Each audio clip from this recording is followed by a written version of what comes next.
Under the harsh glow of supermarket fluorescent lights, something remarkable was about to unfold, something that would forever change the life of a frightened little girl, and of a man whom the world had long written off as a monster. The wheels of a shopping cart squeaked down the aisle, mingling with the hum of refrigerator units and the soft murmur of shoppers. A rugged, tattooed biker, in a leather vest emblazoned with the words, "Hell's Angels," moved, with slow deliberation between the shelves, his fist closing around a box of cereal. His name was Logan Pierce, a man whose life had been molded by regrets, broken promises, and a past he spent years trying to outrun. His heart had been locked away for so long that he barely remembered what it felt like to care. But on this otherwise ordinary afternoon, fate had decided he'd run far enough. If you believe in kindness, second chances, and the fact that one act of bravery can alter the course of a human life, like, share, subscribe, and let us know in the comments where you are tuning in from. Because this story proves that sometimes the real heroes wear leather jackets,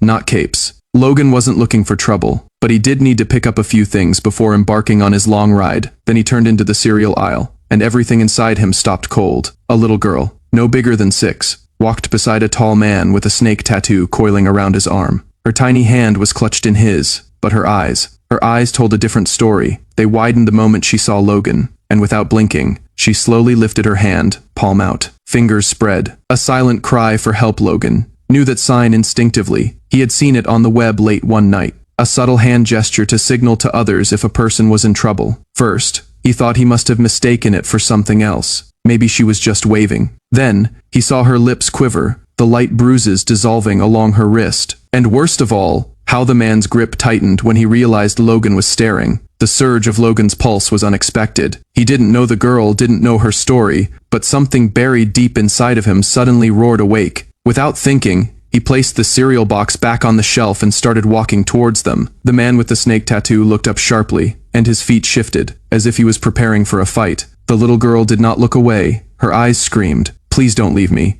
Logan's heavy boots resounded against the floor. With each step he took closer to her. He forced a casual smile, trying to keep things calm. "Hey there, little one," he said softly. His voice warmed despite the tension rising in his chest. He pulled the girl closer, muttering that they were in a hurry. Logan's instincts screamed back, "Liar." Then he saw it. The girl shaking her head, ever so slight, still holding her hand midair like a lighthouse beam cutting through fog. Logan changed plans in an instant. "You dropped something," he told the man, pointing behind them. The man looked back out reflexively. A half-second was all Logan needed. He knelt beside the girl and whispered, his voice little more than a breath, "You're safe now." Then Logan rose to full height, his eyes locking on to the man's in one fluid motion. He pulled out his phone and snapped a clear photo. "What the hell do you think you're doing, old man?" The man snarled. No warmth, no hesitation, just calm, cold, controlled. And right then, the aisle didn't seem ordinary anymore. "Let's not make a scene. Pal cops are already on their way."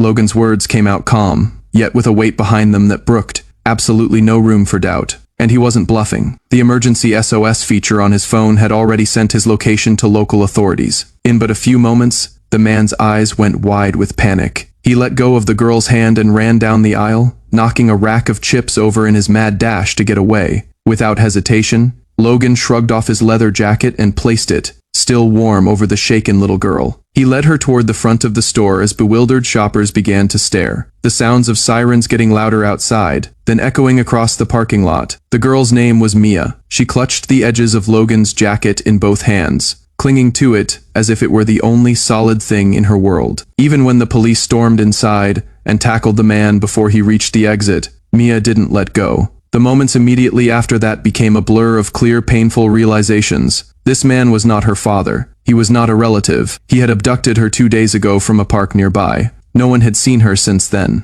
While the officers questioned her gently, Mia continued to glance in Logan's direction. She did not cry, nor did she say anything. She just held his hand quietly and gratefully, as if this were confirmation that her nightmare was over. Something hard broke loose inside of Logan. The man they labeled as a criminal, a thug, a lost cause, something he thought no longer existed. When Mia's mother came, she fell to her knees and wept as she wrapped her daughter close in her embrace. Logan turned away and wiped his eyes with the back of his hand before anyone noticed him. But Mia noticed before he could go. She ran up to him and dug into his jacket pocket. She put something small inside, a little toy angel she'd kept with her. "You're my biker angel," she whispered. Logan didn't know what to say. He nodded, offered a faint smile, and walked out into the afternoon sunlight. His boots echoed against the pavement, not heavy, not angry, but steady, peaceful. Days later, the local news ran the story of the Hells Angel who saved a missing child using a silent rescue signal. Overnight, Logan became something he never expected, a hero. But to him, it wasn't about attention. It was about redemption for the first time in years. He felt like maybe he wasn't defined by his past.